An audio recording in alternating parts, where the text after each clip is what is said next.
Brought to you by PrayLatin.com, makers of prayer cards featuring complete English phonetic renderings of Latin pronunciations.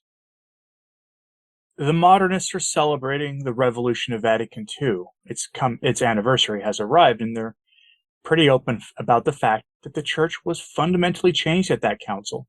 They're even more open about there being a revolution in the church going on right now, fueled by the spirit of Vatican II. That's not really news, though. What is interesting is how the Catholic opinion makers are now out in force, trying to sell the Synod on synodality and the revolution of Vatican II to a faithful population that overwhelmingly did not participate in the Synod listening sessions. We're talking like 99.5 didn't.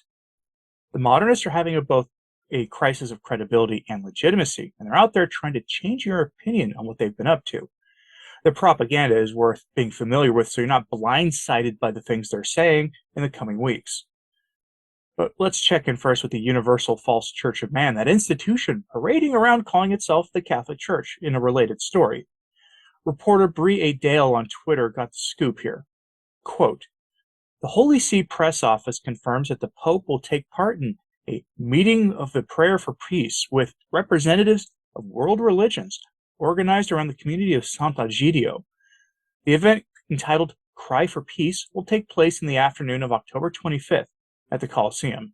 End quote. Pray that this won't anger God more, since Catholic faith is the only way to the Father, and as Scripture tells us, all the gods of the Gentiles are devils, and the Church used to say that it was a sin to do that kind of thing. This kind of behavior would have been unthinkable before the Council, and it shocked the faithful when the Vatican began doing this kind of nonsense in 1986 at Assisi. But it's taken on a whole new life under Francis, who does all of these things in the name of Vatican II. Francis and his cronies are celebrating the anniversary of the launching of Vatican II now, and using that anniversary to remind us that their synodal movement and all its radical departures from the faith is merely a continuation of the revolution of that non-binding pastoral council. I've reported on the words of Cardinal Mario Grech on this subject twice this week, and now we have the Catholic media singing the praises of Vatican II to sell the Synod and synodality to the faithful, and they're always linking the Synod to Vatican II to give it legitimacy. A perfect example of this comes in the personage of Christopher Lamb, the Rome correspondent for the once mighty Tablet magazine, which before the Council had been a bastion of Orthodox Catholic thought, but has since become a hotbed of radical modernism. Picture a British version of America Magazine, and you get the idea. Mr. Lamb spent a fair amount of time on Twitter arguing for the Council as the last best hope for the Catholic Church, and the Synod on synodality being the last best hope for the Church to make the so-called reforms of Vatican II a real possibility. Remember, the same Synod that's arguing for the ordination of women. From the Christopher Lamb, quote, "Pope Francis says the Second Vatican Council tried to bring about a return to what is essential, a church which is rich in Jesus and poor in assets, and a church that is free and freeing." In his homily during a Mass marking 60 years since Vatican II's opening, Francis warns against polarization, which he says is the devil's handiwork. How oftentimes in the wake of the Council did Christians prefer to choose sides in the Church? Francis said both the progressivism that lines up behind the world and the traditionalism that longs for a bygone world are not evidence of love, but of infidelity. The Pope says that the Second Vatican Council, whose reforms have been the guide to his pontificate, rediscovered the living river of tradition without remaining mired in traditions. End quote. Being loyal to the traditions of the Church makes you unloyal to the Church now. Go figure. We'll continue with Mr. Lamb's ideas and quotes here in a moment. It's worth noting that Francis is pushing his typical nonsensical theology here. The concept of a living tradition means that big T tradition, that pillar of the faith, can change. That is not a rock of stability to anchor the Church to, but rather something that is ever-changing. It's the same thinking for my American audience here that says that that America has a living constitution, which can change and is interpreted differently to meet the needs of the day. Both ideas are, of course, nonsense on their face, and I can say that while also admitting that the U.S. Constitution isn't exactly the most Catholic document ever, which is not a popular thing to say, but it isn't. And the key idea here, though, that is when you attach the word living to something like tradition or the Constitution, The person saying that really means open to interpretation by whomever has the power to interpret it at their will and their will to oppose their will on it, which is what Francis and the modernists have been doing for decades. Judging by their hammering of the liturgical life of the church, the smashing of religious orders, and the destruction of the sacrament of marriage and offering blessings for James Martin illicit pairings. But back to Mr. Lamb. He senses that there is a resistance to the Synod on synodality that is rooted in the resistance to Vatican II. Apparently he's paying attention. Quote, the implementation of Vatican II could be likened to a once brilliant football team which was low on confidence. A dynamic and experienced new head coach from Argentina has now given it a new lease of life. Rather than becoming preoccupied with debates on how the council should be interpreted, the Pope is pushed ahead with implementation. He's done this through the Synod, interreligious dialogue, and his vision of a poor church for the poor. A low point for Vatican II came in 2007 with the lifting of restrictions on the pre-Vatican II liturgy. Francis has reversed this decision and has found ways to bring the council's ecclesiology to life, guided by the opening line of Gaudium et Spes. End quote.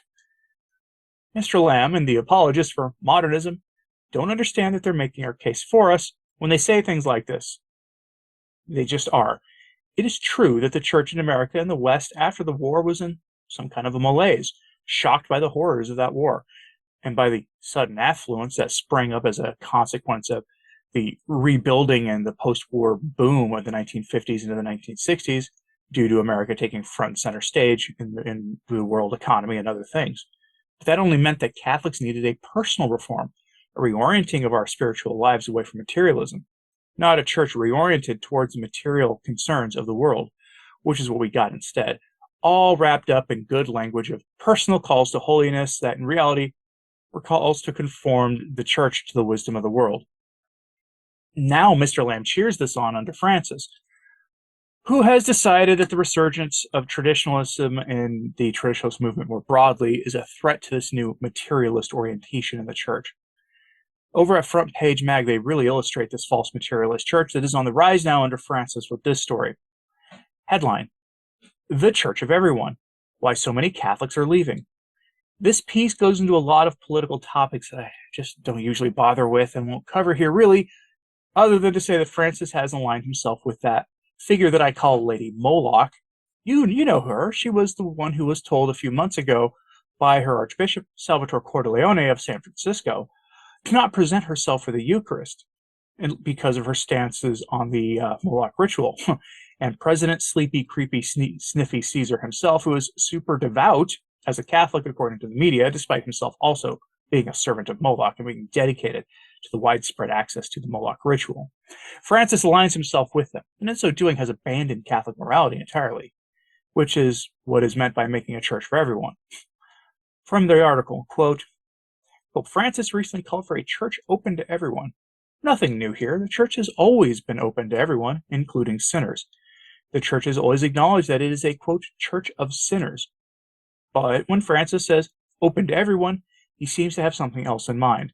Traditionally, when Catholics spoke of a church of sinners, it was understood to mean repentant sinners, people who were sorry for their sins and were trying their best to sin no more. By contrast, what Francis and other ideological Catholics seem to mean is proud sinners, people who are proud of their lifestyle choices and see nothing sinful about them, end quote. Where's the lie? The author then goes into those political points I referenced a moment ago. What is truly valued in the church in our time is the group hug mentality over the truth. It's not just that the modernists preach a false gospel. They actually align themselves with the greatest evil in history, and they attempt to put the church of Christ in service to this great evil. Because when I talk about the Moloch ritual, it's the greatest evil of our time. The faith doing so gets reduced in material action and good feelings. And that's why this Breitbart article is so hard-hitting. Headline, Pope Francis. Christians with a funeral face are not Christians. Note the image of Francis they were using for the article. Well done. I love it when outlets do things like that. See if this makes sense to you. From the article, quote, the pontiff urged the young people to ask themselves what their contribution is to a joyful Christian community, insisting that they must be bearers of a joy to the world. There must always be joy, because Christians with a funeral face will not do. They are not Christians, he declared. If you are a Christian, you will have joy. This was not the first time the Pope said Christians should be known by their smiles. No one has ever heard of a sad saint or a saint with a funeral face, Francis said back in 2014. Unheard of. It would be a contradiction. A Christian is a person who has a heart full of peace because he knows how to find his joy in the Lord, even when passing through difficult moments of life. The human heart desires joy. We all want joy. Every family, every people aspires to happiness, he said. You no longer need to look elsewhere, Francis continued. Jesus came to bring joy to all and forever. This is not only a joy to be hoped for or postponed for paradise, as if we were to be sad here on earth, but in heaven we will be joyful. No, this is not it, but a real present joy, because Jesus himself is our joy, he said. End quote. Sure, Christians should have inner peace, which I guess we could call joy or leads to that. But here's the thing. You notice that saints photographed in the 19th through mid-20th centuries, before the council and the loosening of canonization requirements that causes people to doubt the validity of much of this stuff, that they would often be photographed with pretty grim looks on their faces. I guess according to the logic of the Pacca Papa, they're not really saints. But this illustrates the problem. The faith is an emotional, material thing for all too many people. Certainly there are material requirements, and certainly the faith rightly invokes certain emotional responses. Chief among them can be joy. But that does not mean that the faith should be purely an emotional and material concept. But that's what it has become for all too many people.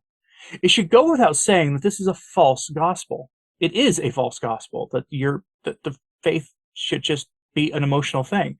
As Bishop Strickland notes on the John Henry Weston podcast recently, we are to reject false gospels and follow the only true gospel, the gospel of Christ. From the Lifesite News report on that interview, quote, it's not so clear for too many in leadership today in the church in various places, and too many people in the pews that are saying, oh, well, we want to go this way, we want to go that way, Bishop Strickland says.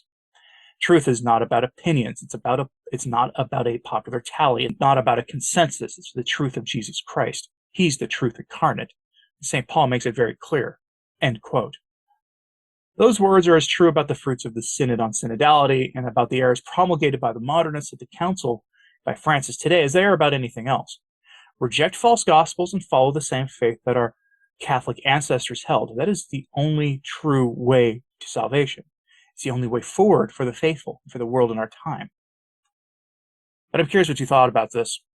Is it true that the modernists are celebrating the anniversary of Vatican II for this reason? Look, I've never seen a record of the anniversary of the Council of Chalcedon or Trent being celebrated in the church. So why Vatican II? And why does Vatican II have a spirit associated with it, but none of the other councils did? Is it because these dates are the equivalent of the 4th of July for the modernists? A celebration of their revolution. After all, people do talk about an American spirit. Think about it. Let me know in the comments, please. And like and subscribe if you haven't. It really does help. As is sharing these messages on social media, that helps a lot as well. As always, pray for the church. I'm Anthony Stine. Ave Maria.